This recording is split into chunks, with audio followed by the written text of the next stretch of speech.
Savez-vous qu'est-ce que c'est le pranayama? Dans cette vidéo, je vous explique tout. Bonjour, je m'appelle Bruno, j'ai plus de 25 ans d'expérience dans l'enseignement du yoga et je partage mes connaissances avec vous. Aujourd'hui, je vous parle du pranayama. Pranayama, c'est le nom qu'on donne à la partie respiratoire dans le yoga. Pour comprendre bien la respiration, on va la diviser en parties et en phases. Les parties, on a trois parties. On a la partie basse, appelée aussi abdominale, la partie moyenne, intercostale et la partie haute, claviculaire. Les phases, il y a l'inspiration, pause, poumon plein, et expiration, pause, poumon vide. Quand on travaille les parties de la respiration, on va travailler notre capacité respiratoire. Donc, on va viser d'augmenter, d'amplifier notre capacité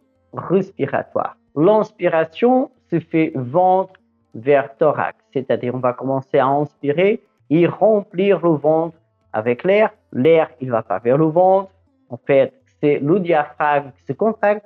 Et c'est les organes qui vont prendre la place vers le ventre. Et c'est pour ça qu'on va sentir le mouvement se produire dans le ventre. C'est les organes qui vont prendre cette place du ventre. La partie moyenne, vous devrez sentir que vos côtes s'écartent dans tous les sens, vers l'avant, derrière et le côté. Et la partie haute, je pense que vous avez déjà tout compris. On va sentir le mouvement vers la région du clavicule, vers le haut du thorax. Et c'est pour ça qu'on donne ces noms à ces parties de la respiration, parce que le mouvement, on va le sentir dans ces régions-là. L'inspiration, donc on fait ventre vers thorax, du bas vers le haut. Et l'expiration, on essaye aussi de le faire du haut vers le bas, dans le sens inverse. Il y a aussi des professeurs qui donnent la respiration dans le sens inverse, c'est-à-dire qu'ils inspirent ventre vers thorax, après ils expirent ventre vers thorax aussi. C'est une méthode. Chaque professeur adapte la technique à ses élèves et avec ses objectifs, il n'y a pas de problème parce qu'en fait, la respiration, vous imaginez le poumon comme deux ballons.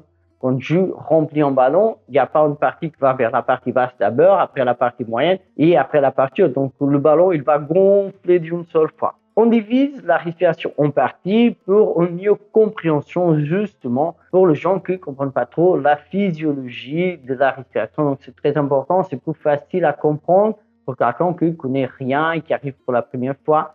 C'est une sensation et vous arrivez plus facilement à comprendre bien ces trois parties de la respiration où va se processer le mouvement de la respiration. Les phases de la respiration. Donc, les phases et l'étape, peu importe, c'est là qu'on va travailler le rythme et la maîtrise de la respiration. Il y a deux rythmes importants à retenir pour le débutant quand vous commencez à faire votre technique respiratoire. Le premier, c'est que vous équalisez le temps de l'inspiration et de l'expiration. Je vous conseille de faire 5 secondes pour l'inspiration, 5 secondes pour l'expiration. Sans retenir, on ne va pas retenir poumon plein, on ne va pas retenir poumon vide. On continue ça en boucle, inspiration, expiration, inspiration, expiration. Si vous commencez et c'est difficile de faire 5 secondes, inspiration, 5 secondes et expiration, vous pouvez réduire et vous faites 4 secondes, 4 secondes. L'objectif, c'est justement d'arriver à 5 secondes. Peut-être vous avez entendu déjà parler de la cohérence cardiaque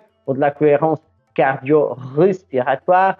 Et voilà, c'est ça, la cohérence cardiaque. Dans une autre vidéo, je vais vous expliquer les études qui ont trouvé cette respiration et pourquoi on l'appelle cohérence cardio-respiratoire. La deuxième technique que vous pouvez aussi après commencer à développer, c'est la respiration carrée. Carré parce que justement, encore une fois, on va équaliser maintenant les 4 phases de la respiration. Vous pouvez faire pareil. 4 secondes pour l'inspiration, 4 secondes pour mon plan, 4 secondes pour l'expiration, 4 secondes pour, vous faites 3, 5 minutes.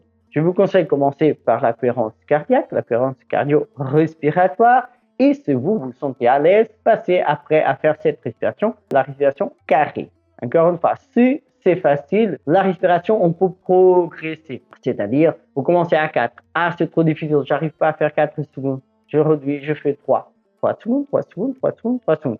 Très simple. Une fois que vous avez maîtrisé 3 secondes et aux 4 secondes, vous ajoutez une seconde de plus. Vous arrivez à faire 5, 5, 5, 5. Ici, en fait, il n'y a pas de limite. Vous ajoutez une seconde à chaque fois pour maîtriser du mieux au mieux la respiration. Au contraire de la respiration cardio-respiratoire, la cohérence cardiaque, on va maintenir 5, 5 tout le temps. On n'a pas d'objectif d'augmenter, on n'a pas d'objectif de diminuer, c'est de maintenir, si possible, 5, 5.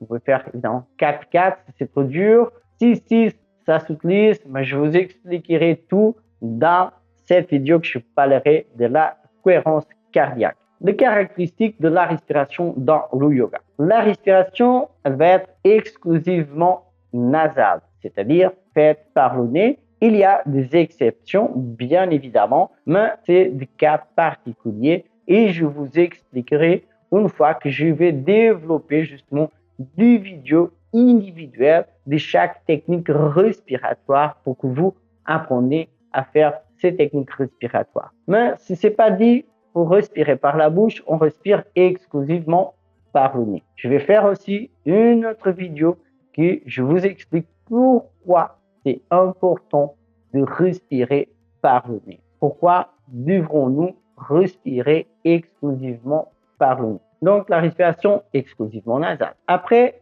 le plus lente possible, c'est-à-dire vous inspirez de façon lente et profonde aussi. Donc, vous remplissez le plus possible vos poumons. L'expiration, pareil, on la fait de façon lente et on va vider bien le poumon. La respiration, elle va aussi être silencieuse. Encore une fois, ici, il y a des exceptions dans lesquelles on fait du bruit avec la respiration. On va avoir un son produit par l'air qui circule par le voie respiratoire. Je vous expliquerai, pareil, ça, c'est le cas particulier. Mais ce n'est pas dit, la respiration se fait de façon silencieuse. La respiration, elle va être faite aussi avec le minimum d'effort possible. Donc, c'est-à-dire, même lente et profonde, la respiration, elle va rester naturelle pour vous, avec le minimum d'effort pour réaliser la respiration. Une autre chose intéressante à savoir, c'est qu'à chaque fois que vous inspirez, votre cœur, il accélère. Et chaque fois que vous expirez, votre cœur, il va ralentir. Et ça arrive tout le temps que vous inspirez et que vous expirez. Bien évidemment, le ralentissement, c'est pas ralentissement de secondes, c'est le ralentissement de millisecondes. Donc, c'est pas perceptible. Pour savoir ça, on peut faire des expériences, je peux faire aussi une vidéo si vous êtes intéressé à savoir comment on peut mesurer l'accélération du rythme cardiaque, le ralentissement de le battement cardiaque avec la respiration. Laissez-moi un petit commentaire si vous êtes intéressé à le savoir. On arrive à la fin de cette vidéo. N'oubliez pas, si vous avez bien aimé la vidéo, laissez un petit pouce, ça ne vous coûte rien. Pour moi, ça m'aide beaucoup et ça possibilite de maintenir la chaîne et créer de nouveaux contenus pour vous. N'oubliez pas de vous abonner à la chaîne, vous êtes informé de la prochaine vidéo. La prochaine vidéo, je vais vous parler des postures. Les asanas, c'est le nom qu'on le donne dans le yoga. Il y a plus de 1000 postures différentes. Je vais tout vous expliquer pour que vous compreniez comment on va catégoriser chaque posture et comment on va dépasser plus de 1000 postures. Et je vous dis à bientôt.